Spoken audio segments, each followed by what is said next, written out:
এখন পর্যন্ত আমাদের কোনো নিরাপত্তাও নাই। আমরা শহীদের ফ্যামিলি যতটি আছি সবাই আমরা নিরাপত্তাহীন ভুগতেছি। আমাদের কোনো নিরাপত্তাও আমরা পাইতেছি না। এই অন্তর্বর্তী সরকার আমাদের নিরাপত্তাও দিতে পারতেছে না। শহীদ গুম খুন হয়েছে এবং দর্শন হয়েছে শহীদের মেয়ে, তারপরে শহীদদেরকে খুন করা হয়েছে, ছুরির আঘাতে কতদিন আগেও খুন করা হয়েছে। তাহলে আমাদের নিরাপত্তাও নাই। আমরা নিরাপত্তা কোথায় পাইছি? এই সরকার কি অন্ধ না? এই সরকার কি কোনো কিছু বুঝে না?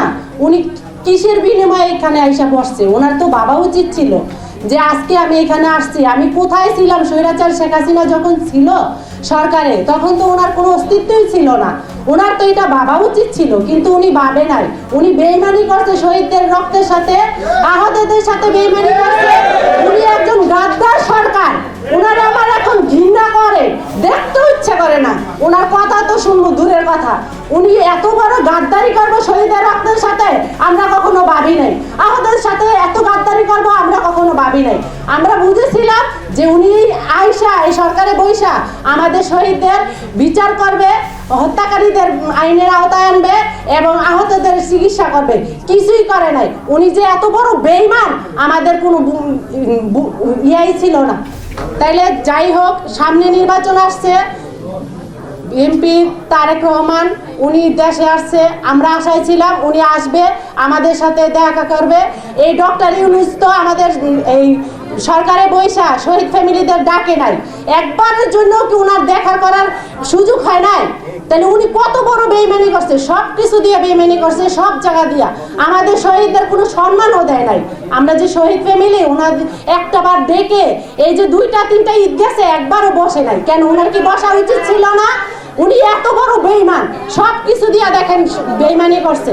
তা আমরা এখন চাই, তারেক জিয়া আসছে বাংলাদেশে, সামনে নির্বাচন, আমরা চাই উনিও যেন আমাদের সাথে এরকম গাদ্দারি না করে ডক্টর ইউনূসের মতো। উনি যেন আমাদের শহীদ ফ্যামিলিদের ডেকে নিয়ে সম্মানের সাথে বসে এবং আমাদের যেন সম্মানিত জানায়। আর উনি যেন আমাদের সাথে, আমাদের শহীদের ছেলেদের রক্তের সাথে বেইমানি না করে। আর আমরা চাই আমাদের ছেলে হত্যা যেই সন্ত্রাসগুলা যেগুলা ধরা হয়, এই অন্তর্বর্তী সরকার উনি তো কোনো বিচার করে নাই, উনি তো কোনো ইয়ে করে নাই। এই যে দেখেন নাটক, শুধু বিচারের নামে শুধু নাটক, নাট্যমঞ্চ, শুধু খালি নাটকের কথা বলে। হ্যাঁ, হত্যার বিচার হবে। এই যে শেখ হাসিনার যে ফাঁসির অর্ডার হয়েছে, এটা বাস্তবায়ন করছে না? বাস্তবায়ন করে নাই। এটা একটা নাটক করে আমাদের সান্ত্বনা বাণী দেওয়া হয়েছে। এই যে হাদিকে খুন করা হইলো, এখনো সেই হত্যাকারীকে ধরা হইলো না কেন? আর খুনি কিভাবে ভারতে পালিয়ে যায়? তো এটা একটা নাটক না? ওনারা হাদিকে খুন করে পার পেয়ে যায়, আমাদের ছেলেদের খুন করে পার পেয়ে যায়, আসামি ধরে ছেড়ে দেয়, ওদের বিচার করা হয় না কেন? এই সরকার কি অন্ধ নাকি? কানে শুনে না নাকি? বোবা নাকি? অভিনয় করতেছে, নাটক করতেছে উনি এখানে বৈশা। তো এটা কোন ধরনের নাটক? তা আপনি এটা ফল পাইবেন, এর বিচারও আপনি পাইবেন। আপনি শহীদদের সাথে অন্যায় করছেন, রক্তের সাথে বেইমানি করছেন, আল্লাহ আপনারও বিচার করবে। আপনার তো কোনো শহীদ হয় নাই, আপনার তো কোনো অঙ্গহানি হয় নাই, আপনার তো কোনো কিছু হয় নাই। তাই হাদিকে খুন করা হয়েছে, এটা নিয়েও নাটক করা হইতাছে। এই সন্ত্রাসকে ধরা হইতাছে না কেন?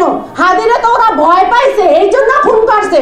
হাদি তো শহীদের কথা বলছে, ন্যায্য অধিকার চাইছে, ওই ইনসাফের লড়াইয়ের কথা বলছে, ইনসাফের কথা বলছে, তো এই জন্য হাদিকে বাঁচতে দেওয়া হয় নাই, ওরে শেষ করা হয়েছে। যে ওরে রাখলে তো আমাদের শেষ করবে, ও হাদিরে ভয় পাইছে ওরা, এই জন্য হাদিকে বাঁচতে দেয় নাই।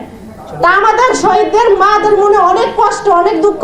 আমরা বিচার পাইলাম না, আমরা কোনো কিছুই পাইলাম না, আমাদের ন্যায্য অধিকারও পাই নাই।